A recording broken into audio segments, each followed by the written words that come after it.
Bienvenidas y bienvenidos. Hoy vamos a meternos de lleno en la tomografía computarizada de tórax, la famosa TAC o TC. Tenemos bastante material interesante, ¿eh? Videos que van desde lo más básico hasta cosas ya más avanzadas, como la TC espectral. La idea es entender bien cómo funciona, qué buscan los médicos en esas imágenes y por qué es, bueno, una herramienta tan clave. Vamos a ir de lo fundamental a lo más complejo, digamos. Ok, empecemos por el principio.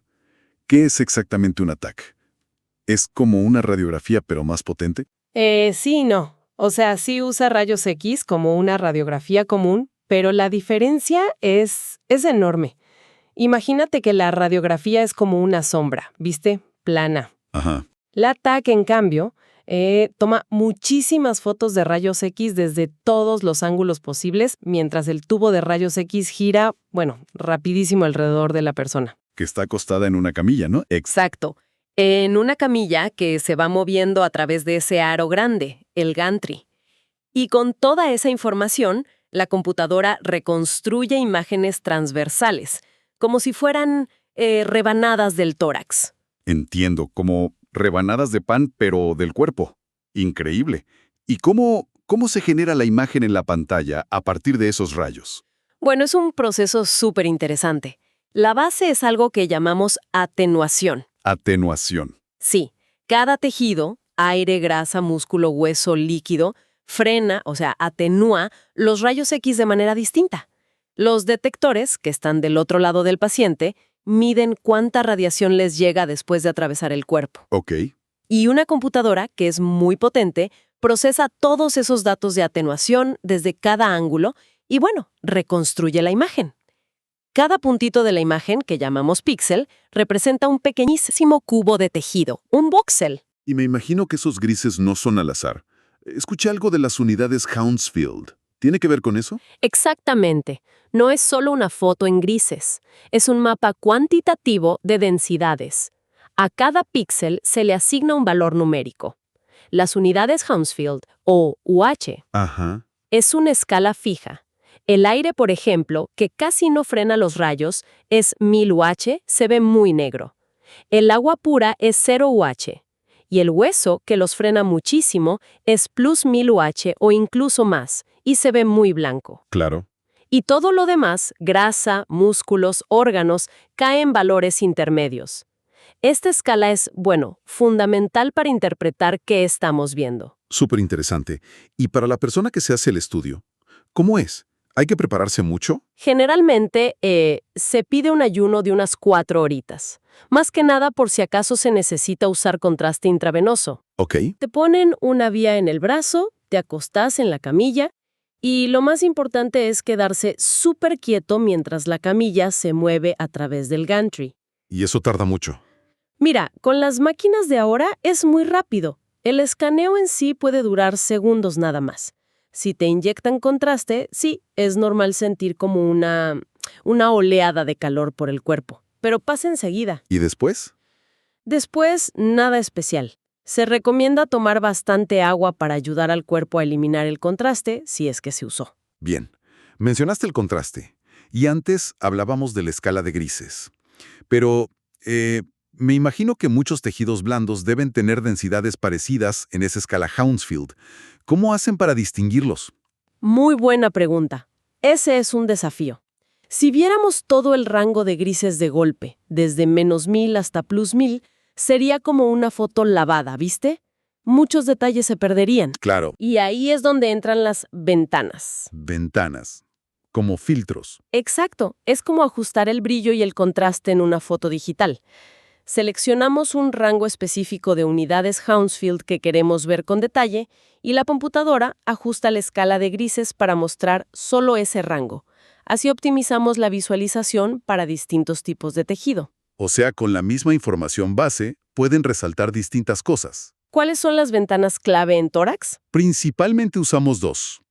Primero, la ventana mediastinal, que a veces también llaman de partes blandas. Ok, Esta está ajustada para ver bien las estructuras del centro del tórax, el mediastino, el corazón, los grandes vasos, que con contraste se ven súper bien, los músculos de la pared, la grasita Y muy importante, los ganglios linfáticos. ¿Y los pulmones cómo se ven ahí? En esta ventana, los pulmones, como están llenos de aire, que es muy negro, menos 1000 unidades Hounsfield, se ven casi completamente negros.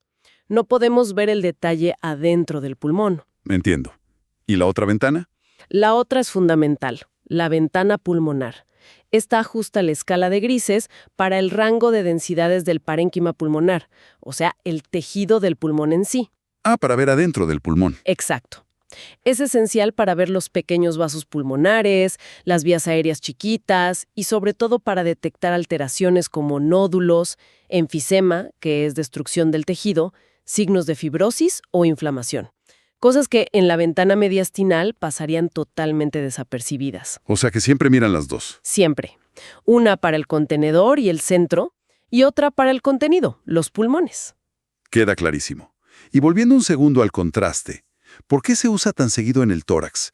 Mencionaste que resalta los vasos. Sí, el contraste intravenoso, que casi siempre es a base de yodo, hace que la sangre dentro de los vasos y también los tejidos que reciben mucha sangre se vean mucho más blancos, o sea, hiperdensos. Y eso ayuda A un montón de cosas. Primero, a diferenciar bien arterias de venas. Segundo, a identificar masas o tumores, porque muchos de ellos captan el contraste de forma característica. Y tercero, es crucial para detectar problemas de circulación, como una embolia de pulmón. Ahí veríamos un defecto, una zona donde el contraste no llega porque hay un coágulo bloqueando la arteria. Parece fundamental para muchísimos diagnósticos, sí. Y habías mencionado algo de la TAC cardíaca. ¿Esa es distinta a una de tórax normal? Sí, es una técnica más específica. El corazón, late todo el tiempo, ¿no? Claro. Ese movimiento haría que en un TAC normal las imágenes del corazón salieran borrosas, movidas. Para evitar eso y poder ver bien las estructuras cardíacas, especialmente las arterias coronarias, que son muy chiquitas, se necesita una técnica especial. ¿Cómo cuál? Se puede sincronizar la adquisición de las imágenes con el electrocardiograma del paciente. O sea, la máquina dispara los rayos X en el momento del ciclo cardíaco en que el corazón está más quieto. A veces también se le da medicación al paciente para bajar un poquito la frecuencia cardíaca durante el estudio. Ah, entiendo. Pero eso no se hace siempre. No, para nada. La mayoría de las TACs de tórax que se piden por otros motivos, para ver los pulmones, buscar nódulos, etc., no usan esta sincronización cardíaca. Es algo más específico para evaluar el corazón en sí. Ok, perfecto. Ahora, para poder decir si algo está mal, primero hay que saber cómo se ve lo normal, ¿verdad? Hablemos un poco de la anatomía básica que se ve en la TAC. Por supuesto, es la base de todo. Empezamos viendo bien en el centro la tráquea, ese tubo grande que lleva el aire, Sí. que más o menos a nivel de las vértebras T4 o T5 se divide en la carina, dando los bronquios principales derecho e izquierdo. El derecho suele ser un poquito más vertical, por eso a veces las cosas que uno aspira se van más para ese lado. Buen dato. Luego vemos los vasos pulmonares, arterias y venas, que se ramifican desde el centro, desde el hilio pulmonar, hacia la periferia. Y claro, los pulmones propiamente dichos, divididos en lóbulos por unas líneas finitas que se llaman cisuras. ¿Cuántos lóbulos serán? 3 a la derecha superior, medio e inferior, y 2 a la izquierda, superior e inferior. La cisura que separa el lóbulo medio del superior derecho a veces cuesta un poquito verla en los cortes axiales. Una de las fuentes que vimos hablaba de niveles clave para revisar la TAC de forma sistemática. Me pareció una idea muy práctica, como tener puntos de referencia. Sí, es un enfoque muy útil para no perderse y asegurarse de mirar todo. Podemos mencionar algunos ejemplos. Dale. Por ejemplo, bien arriba, en lo que llaman el nivel 1 o de los 5 vasos. Ahí ves la vena cava superior adelante, la vena brachiocefálica cruzando y atrás 3 estructuras arteriales más redonditas. El tronco brachiocefálico, la carótide izquierda y la subclavia izquierda. Además de la tráquea, el esófago y las puntitas de los lóbulos superiores. Ok, como el techo del tórax. Algo así. Un poco más abajo está el nivel 3 o de la ventana aortopulmonar. Ese nombre ya lo mencionaste. Sí, porque es un espacio importante. Ves la aorta ascendente adelante y la descendente atrás, pegada a la columna. Y entre la aorta y la arteria pulmonar principal queda ese huequito, la ventana aortopulmonar. ¿Y qué se busca ahí? Principalmente ganglios linfáticos aumentados de tamaño, lo que llamamos adenopatías. Normalmente ahí solo debería haber grasa, así que si ves ganglios grandes, de más de 1 centímetro en su eje corto, es una señal de alerta. Puede indicar infección, inflamación o, bueno, cosas más serias. Entendido. ¿Y más abajo? Más abajo llegamos al nivel 6, el cardíaco bajo o de las 4 cámaras. Ahí ya se ven claramente las 4 cavidades del corazón. Aurícula derecha, ventrículo derecho, que está justo detrás del esternón, aurícula izquierda y ventrículo izquierdo con su pared muscular más gruesa. Se distingue el tabique entre los ventrículos y a veces la línea finita del pericardio. Y alrededor se ven partes de los pulmones también, ¿no? Claro, a ese nivel vemos sobre todo los lóbulos inferiores, pero también parte del lóbulo medio derecho y de la língula, que es como la lengüita del lóbulo superior izquierdo. Tener estos niveles de referencia ayuda mucho a orientarse en qué parte del tórax estás mirando en cada corte. Sí, definitivamente. Pero bueno, no siempre todo está normal. Cuando se encuentran cosas raras en los pulmones, ¿cómo se describen? ¿Usan términos específicos? Sí, usamos lo que llamamos patrones radiológicos. Son formas de describir cómo se ve la alteración en la densidad o la estructura del pulmón. Podemos agruparlos para simplificar un poco. A ver, Por un lado, tenemos el patrón de alta atenuación, o sea, cuando el pulmón se ve más blanco de lo normal. ¿cómo qué? O vidrio esmerilado, GGO en inglés. ¿Y qué significa? Puede ser por muchas cosas. Un poco de líquido o inflamación en los alveolos o engrosamiento del tejido de soporte. Lo vemos en infecciones, edema, inflamación, incluso al principio de una fibrosis. Ok, ¿y si es más blanco todavía? Si es un área bien blanca, densa, opaca, que no te deja ver los vasos sanguíneos a través, eso es una consolidación. Como en una neumonía. Exacto. Es típico de la neumonía, donde los alvéolos están llenos de pus o líquido. A veces, dentro de esa mancha blanca, podés ver los bronquios llenos de aire, como tubitos negros. Eso se llama broncograma aéreo y confirma que la opacidad está en el espacio aéreo. Bien. Y al revés, cuando el pulmón se ve más negro. Ese sería el patrón de baja atenuación. Puede ser porque falta tejido, porque se destruyó. Ajá. Por ejemplo, en el enfisema, donde los espacios aéreos se agrandan y se rompen las paredes.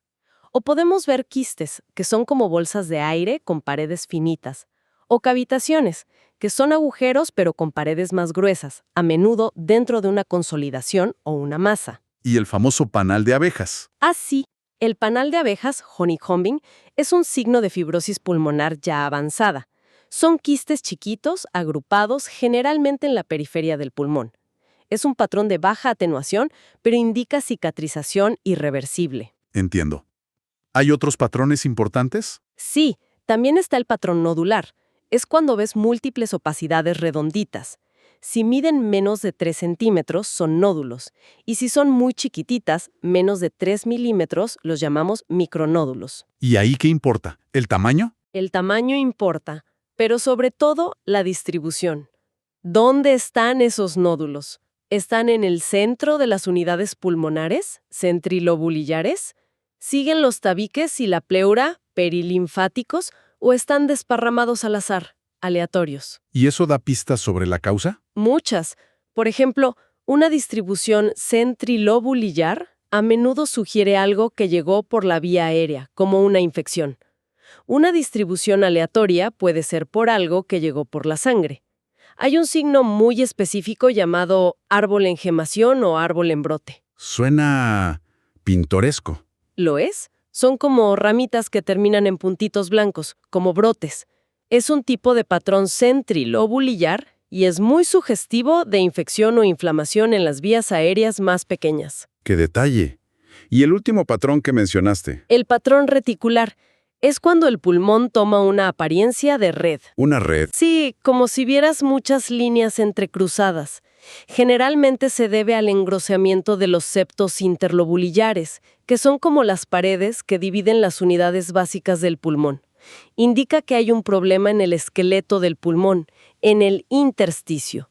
Lo vemos en fibrosis, edema intersticial, algunas neumonías. Mencionaste el lobulillo pulmonar secundario y los septos. ¿Tan importante es esa estructura? Sí, es clave para entender bien los patrones. El lobulillo pulmonar secundario es la unidad funcional más chiquita que podemos distinguir bien en la TAC. Mide entre 1 y 2.5 centímetros. Tiene como un centro, con una pequeña vía aérea, bronquiolo, y una arteria, y una periferia, delimitada por los septos, donde van las venas y los linfáticos. Ah, ok. Entonces, saber si un nódulo está en el centro o si un engrosamiento sigue los septos de la periferia nos ayuda muchísimo a pensar en las posibles causas. Clarísimo ahora. Cambiando un poco de tema, ¿hay algo especial que tener en cuenta con las TACs en niños? Uy, sí, un tema súper importante, la radiación. ¿Por qué? Porque los niños, y sobre todo sus tejidos que están en pleno desarrollo, son mucho más sensibles a los efectos dañinos de la radiación a largo plazo que los adultos. Y un TAC, aunque sea rápida, implica una dosis de radiación considerablemente mayor que una radiografía. Equivale a varios años de la radiación natural que recibimos del ambiente. ¡Wow! Entonces, ¿qué se hace? Bueno, lo primero es el principio ALARA. ALARA. Sí, es un acrónimo en inglés, as low as reasonably achievable. O sea, usar la dosis de radiación más baja que sea razonablemente posible para obtener la información diagnóstica necesaria.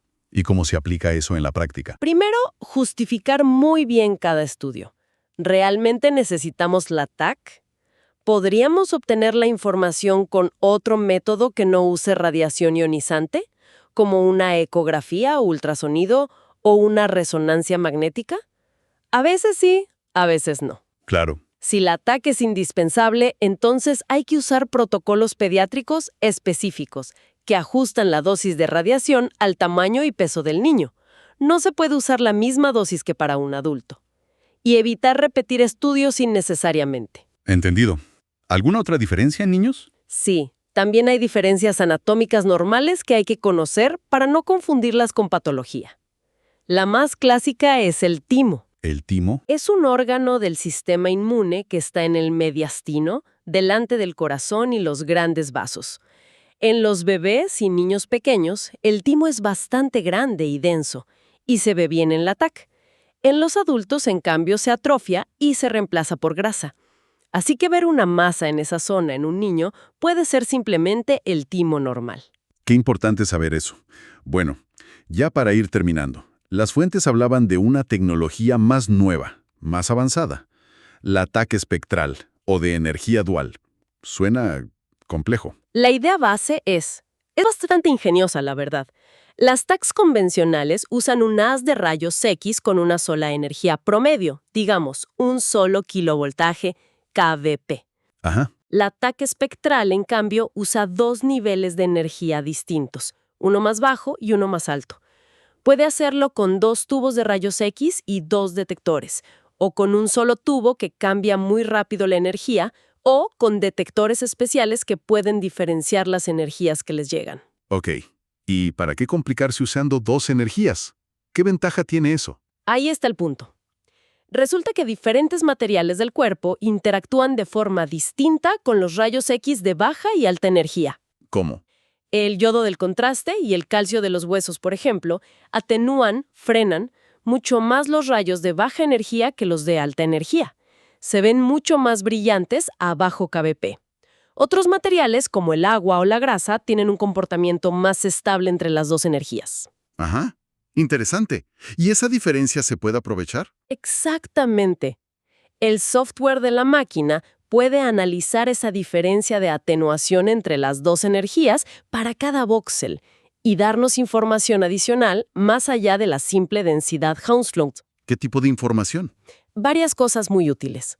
Por ejemplo, puedes separar materiales virtualmente. Separar materiales. Sí, puede crear un mapa de yodo que te muestra solamente dónde se acumuló el contraste en los tejidos. Esto es genial para resaltar tumores pequeños, áreas de inflamación activa o para ver si hay defectos de perfusión, o sea, zonas a las que no llega bien la sangre, como en un infarto o una isquemia. ¡Wow! También puede crear imágenes virtuales como si se hubieran adquirido a cualquier energía intermedia que elijamos. son las imágenes monocromáticas virtuales o BMI. Las BMI de baja energía realzan mucho el contraste, lo que puede ser útil si la persona recibió poco contraste o para ver vasos pequeños. Y las de alta energía pueden ayudar a reducir artefactos causados por implantes metálicos. ¡Qué versatilidad! Y otra aplicación que es, súper prometedora es la TAC Simple Virtual, VMC, por Virtual Non-Contrast. ¿Simple virtual? ¿Cómo es eso?